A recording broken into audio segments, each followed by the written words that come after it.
Hi pals, I'm trying not to get extremely upset by how this turtleneck looks on camera. Hate that for me.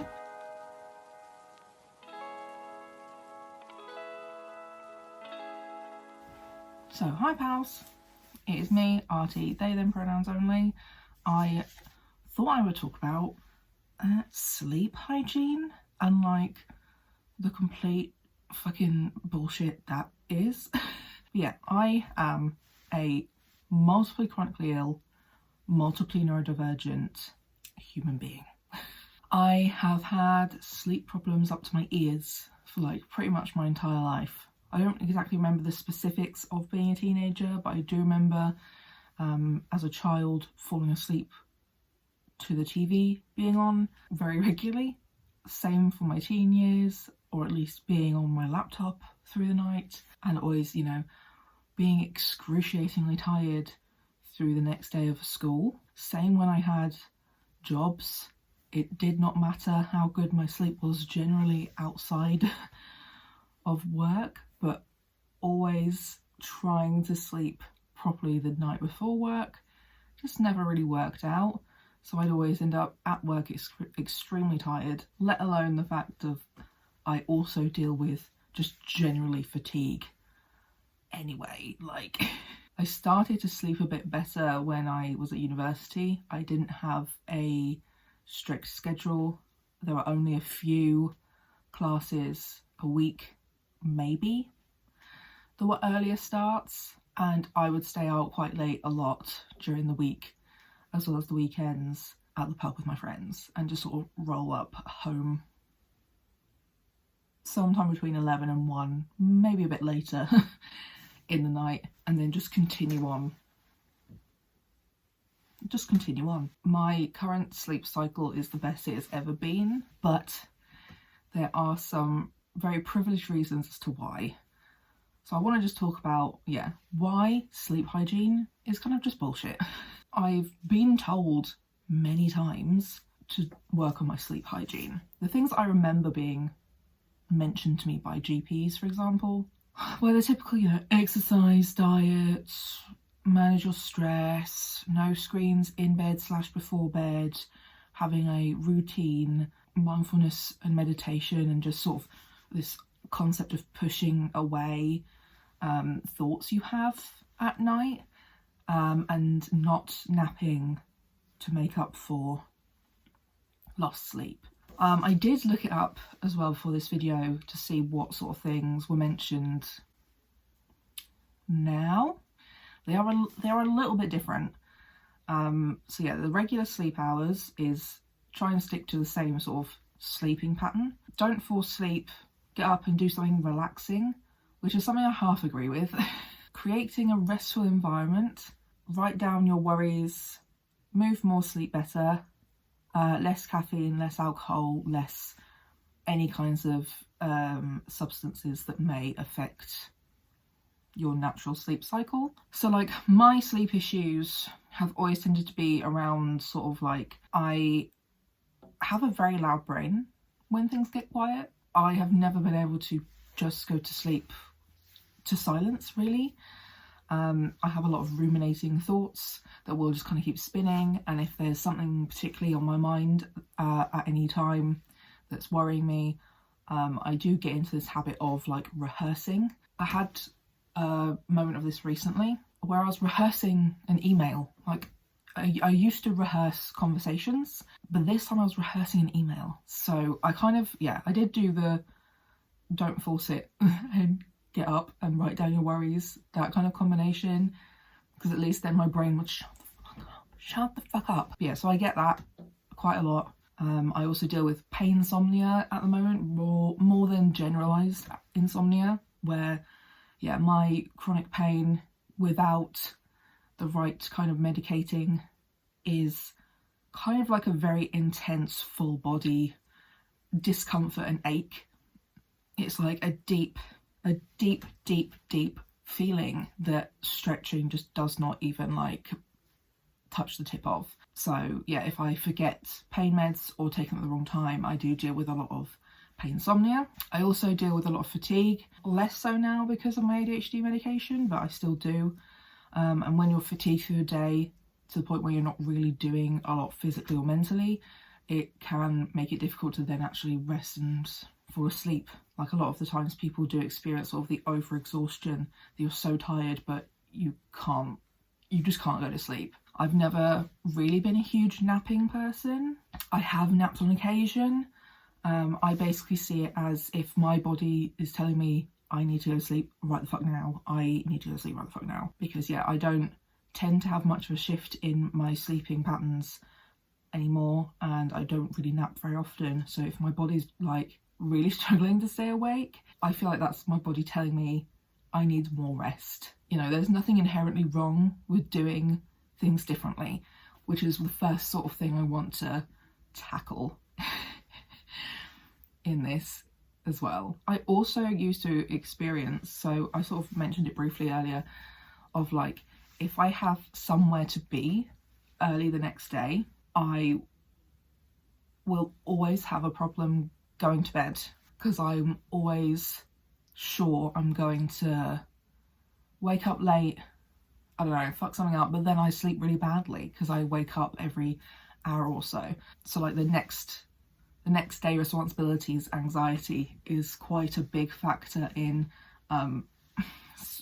just like sleeping patterns. My first point, full stop, is there is nothing inherently wrong with doing it differently. Like, so I've got it all written here of what they tell you to do and what I remember them telling me to do. There is nothing wrong with doing it differently to that.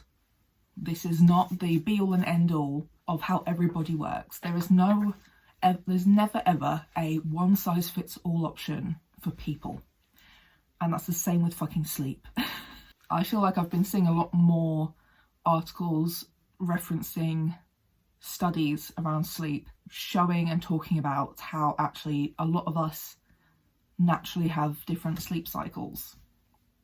And also I think generally, along with a lot of other things in our lives, our sleep cycles can change as we change. So generally, my first advice is don't feel bad for doing what works for you. And don't feel bad if that changes. You just got to work it out again. So the things that work for me personally are kind of, some of them help sometimes, but a lot of mine actually are the opposite of what they tell you to do. I will say the biggest thing that has made the difference in my sleeping pattern / schedule is not being in a full-time job. Not being in or on this capitalist hamster wheel of having to work 40 plus hours a week and being awake at 6 or 7 to be at work for 8 or 9, for then to be there for like 8 plus hours and then get home late. Like, I think part of that is just forcing overexhaustion mentally and physically anyway, which I know doesn't help sleeping patterns, but also, yeah, that pre-work anxiety. I think a lot of people talk about something similar, but mainly on like a Sunday night before the new week starts. So this is what I mean when I said I have a lot of privilege with why my sleeping pattern is good now. That's one piece of privilege I have, that I am supported by my family in a way that means that I don't have to force myself into a workplace environment that would be damaging to me in many ways and not just my sleep pattern. But that is sort of my main thing to say, is that, you know, if you are really struggling, it's probably not your fault. It's probably capitalism.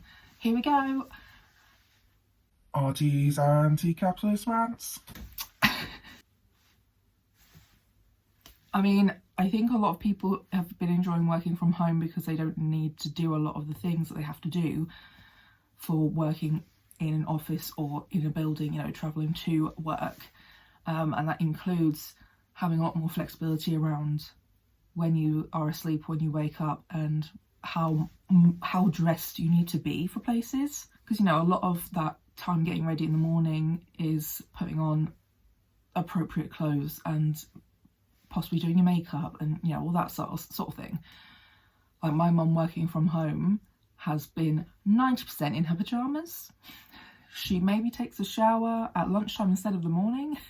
Like, you know, there's a lot more flexibility to that. And that's just, I just want to hammer home to everybody here watching this that there probably are some things that are just out of your control, and it fucking sucks. So Take down capitalism with me, and let's go on to the next point. but yeah, due to that, I have naturally gotten into the swing of roughly an 8-hour sleep cycle, and I wake up usually between like 7 and maybe 9 at the latest now in the morning. And that, I never thought I would be a morning person. Like, I'm not really a morning person still, but I'm now like a day person. I never thought I would be a day person. I always thought I'd be like a afternoon, evening, night person. But just having the flexibility to not have to wake up super like immediately has actually just led to me having a very natural 8-hour sleep cycle. So if you have the same luxury that I have of being able to experiment with your sleep cycle, do it. I literally get up at the same time on my weekends as well. This is the most rested I have ever felt. And I have so many chronic conditions that cause fatigue or come with fatigue or make sleeping difficult, and tend to be not very restful sleep. This is the best sleep I've had ever. And it's not perfect, but it's way better than anything else I've ever had. And I actually feel somewhat more alive. But there are other types of sleep cycles that may be worth looking into. Like, some people actually work better in sleeping in 2 separate chunks. I think my grandparents do this, to be honest, by accident. They will sleep like 4 to 6 hours in the night and maybe a couple of hours in the afternoon as an afternoon nap. Or even more of like a 50-50. Definitely worth looking into the other kinds of sleep cycles, and if you can, seeing if that works for you. So the way I've combated my annoying voice in my brain that can ruminate on things, one of them is, yes, the write down what you're worried about.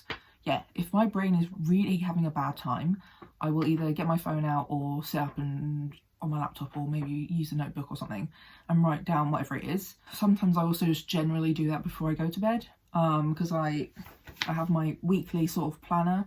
If there's something I need to remember to do, I will tend to sort of write, because I've got extra space here and at the top, I'll add in things around there. The one thing I found has actually helped with silencing that very annoying brain voice is that I personally find watching video game live streams or let's plays on YouTube help me relax. So it's taken a while to really figure out the kinds of games as well, and the kinds of streamers or video, like the YouTubers, whatever, that I can watch in this capacity. But I basically say that it's enough mental stimulation to distract your brain from those thoughts that will keep you awake, but not too much mental stimulation that you stay awake because you want to watch it.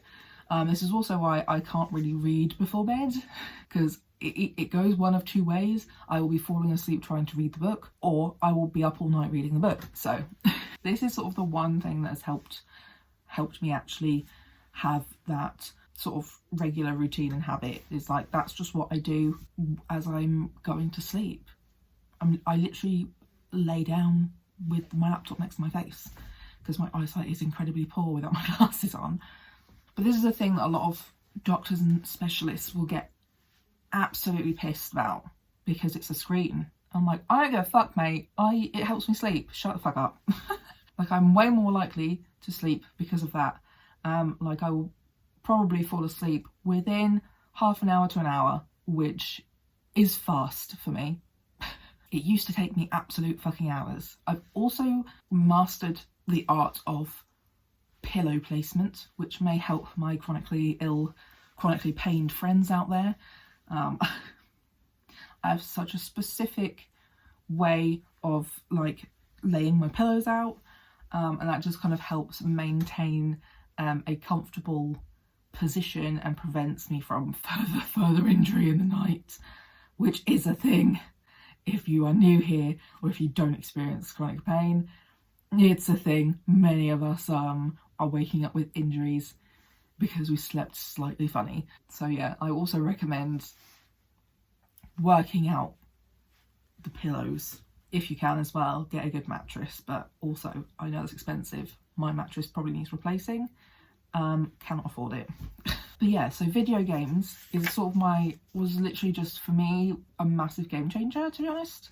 I do also have like night mode, night shift on devices, so all of the lights is shifted to like the orangey light instead of blue light or whatever. I also have do not disturb on for like periods late in the evening into the morning, so nothing is going to wake me up in the night. It's a specific contact or two for emergencies, because I had a problem a lot of the time that as I'd be drifting off, my phone would keep going off. Group chats full of fuckers who are up through the night is not the one.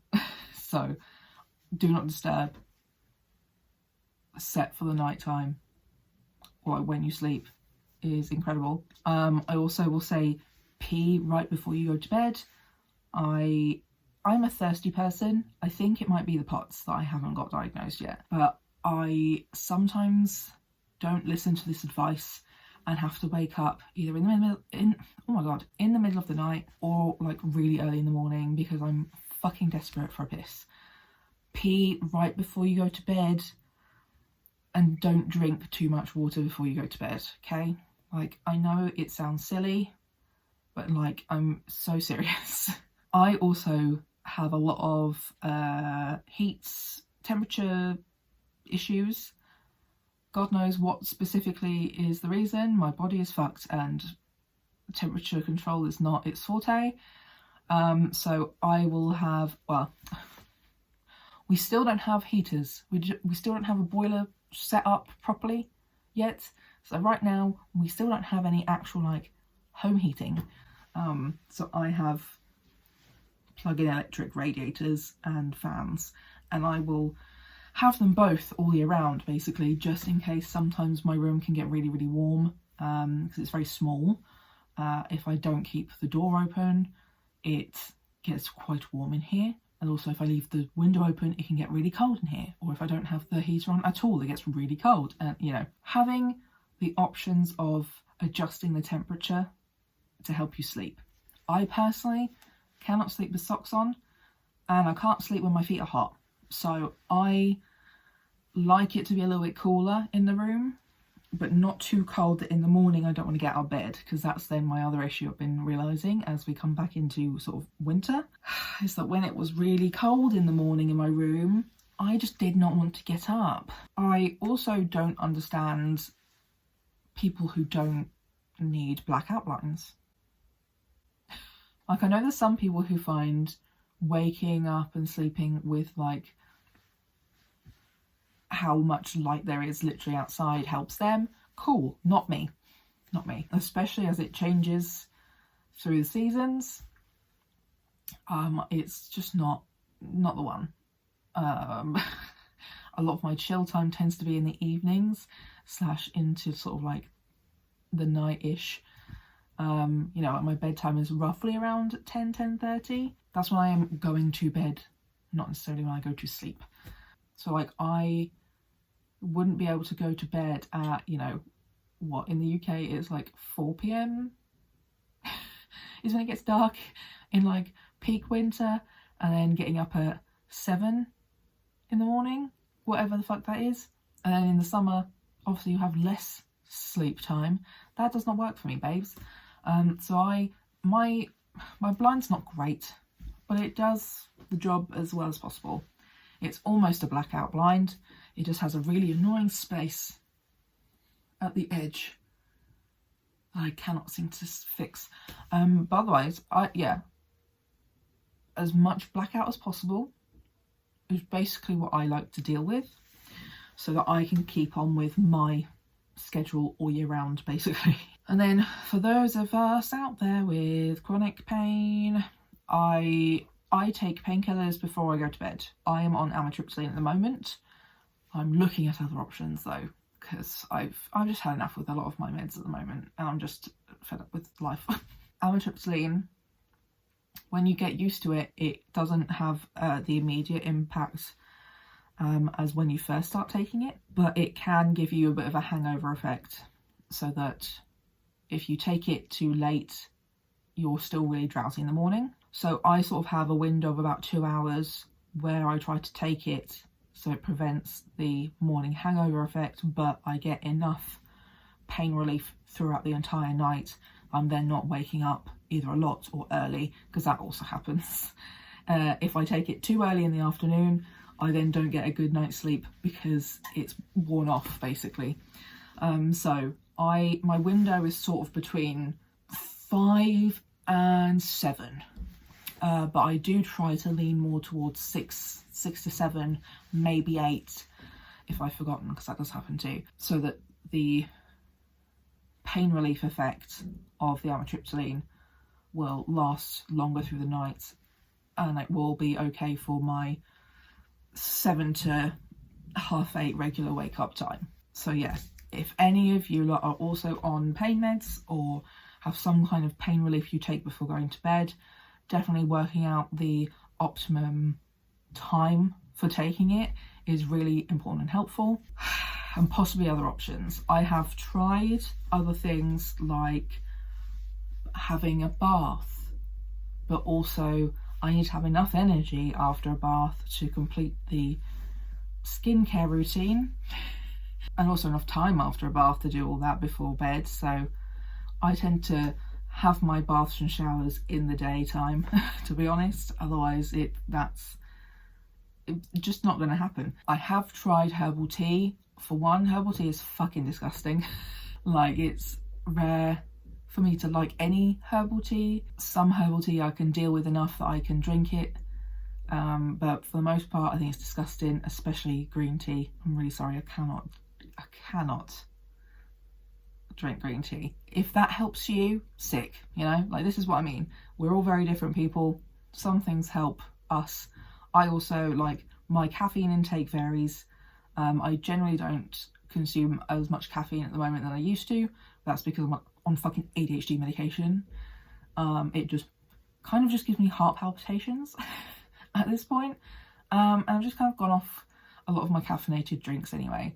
I'm in a little bit of a breakfast tea phase, so maybe I'll be having more tea, which is a lot of caffeine anyway, but I can't seem to finish a cup of coffee at the moment, so I think that's just my body telling me I don't want coffee at the moment, which is sad because coffee is a very nice tasting drink, so it is what it is. But yeah, some people, caffeine does not affect them at all. That is not linked to ADHD either. It's just dependent on each person and their genetics, basically. So yeah, I can drink caffeinated drinks very close to bedtime and have zero problems getting to sleep. Alcohol, for me, kind of depends. Like, one drink can help me get to sleep a little bit easier. More than that often means that I'll be up in the middle of the night because I feel awful and I've mixed my drinks and I shouldn't have done. But also it's, I don't know, you're not supposed to drink alcohol much because it does fuck up your sleep, and it's like, okay, whatever. I'm trying to think of other things. I have tried meditation. The only meditating I can even vaguely do is guided meditation. I personally think that's an ADHD thing. I can't sit in silence. My brain does other things. So my preference for most things is just constant distraction techniques, because it keeps my brain a little bit quieter than if there's no noise. I've had periods where I've had to go on sleeping pills because my sleep was so fucked, but usually you only get sort of like a week's worth to try and get you back into a rhythm. It's been a while since I've needed to do that. I will occasionally get like a sleepless night once every like 3 months or so. It's just kind of part of my routine, to be honest, now, is that I will have one night where either I don't sleep much or I don't sleep at all. Yeah, I have like kind of my tips for that as well, of like, if you really have decided that you've realised you're not just going to go to sleep anytime soon, I definitely say it's time to just get up. I don't always like to turn on the lights. I don't really want to wake up like that. I can sit in the dark and do stuff, to be honest. A lot of the times in the night, in nights when I'm having no sleep for no reason, I will do like the really boring, monotonous things I fucking hate doing during the day, but I will get through a shit ton of those in my sleepless nights. So so I do a lot of like blog SEO kind of things, admin-y things like that, possibly going through my emails and deleting or organising emails, doing and scheduling some responses so I don't send them in the middle of the night and it looks a bit more normal.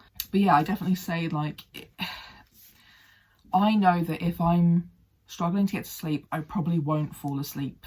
So I'm not going to go and do something relaxing as they suggest. I'm just going to go do something else, because I definitely get a lot more stressed by the pressure of trying to go to sleep, aggravated by that. So yeah, if I'm struggling to sleep because of the ruminating thoughts, I'll sort of sit up and type things out into my phone's notes app. If I'm still struggling to sleep after that, then I'll just kind of sit up and start doing other things. And I'll be really grumpy and not fun to be around that day. And I'll probably eat a lot of food. But you know, that's just part of my normal when it comes to sleeping patterns. And that's how I deal with it, because I know trying to sleep will just make me more annoyed, and you've just wasted a load of time where you could be doing something else, and that helps me feel a little bit better about not sleeping. I'll also be like a lot less functional during the day after not sleeping, so I might as well get some stuff done in the night when I'm somehow functional, you know. I have had other issues of struggling to sleep due to PTSD. I've had trauma around blood tests and cannulation. So when my PTSD was quite bad, before I'd really been able to work with my therapist with EMDR therapy, which is a type of, I don't know, trauma therapy. Some people say it's exposure therapy. If you want to know more, let me know in the comments, because I haven't actually talked about it in super detail here yet. But yeah, before I had that kind of treatment, I was dealing with a lot of flashbacks and things like that. So nights before appointments where I'd have to have a cannula or a blood test, I often would be experiencing a lot of flashbacks and physical responses as well to the appointment coming the next day. So yeah,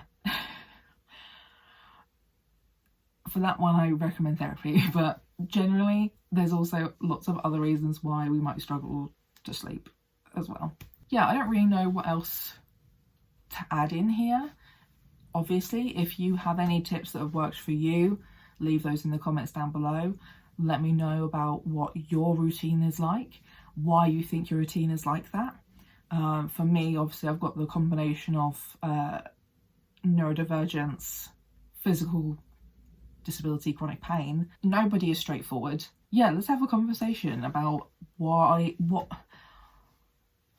we could be trying instead of the very typical, kind of very annoying tips that seem to just be a one-size-fits-all or you're broken sort of vibe. Sleep is really important for a lot of things, including your body's ability to heal and recuperate, and lowering stress hormones and things like that. It's a massive factor in basically every single part of your life. It's how your body and your brain rest as well. It's not just you emotionally, it's like your entire body rests when you are asleep. So if we can do something to help make the sleep a little bit better and more restful, we will do our best. Otherwise, let's take down capitalism, and maybe we won't have the problem anymore. Anyway, leave a like on the video. It helps the algorithm and helps me reach other people, especially if you share the video. That helps the algorithm too, and I will be reaching new people because you're sharing the video. Subscribe to my channel as well if you want to see more of me here. I've done a few videos recently on my executive dysfunction and how I kind of am trying to manage that. So I definitely recommend you check those out as well. If you have any other questions or topics you'd like me to discuss, let me know, and I'll see if I have the executive function to do it, because most of the time it's a no, babes. But I do my best. Ugh, my back hurts and I'm very warm. I can't wait to take this shirt off. Why have I done this to myself? I don't know. I love to suffer. Where was I? I will see you next week. Bye.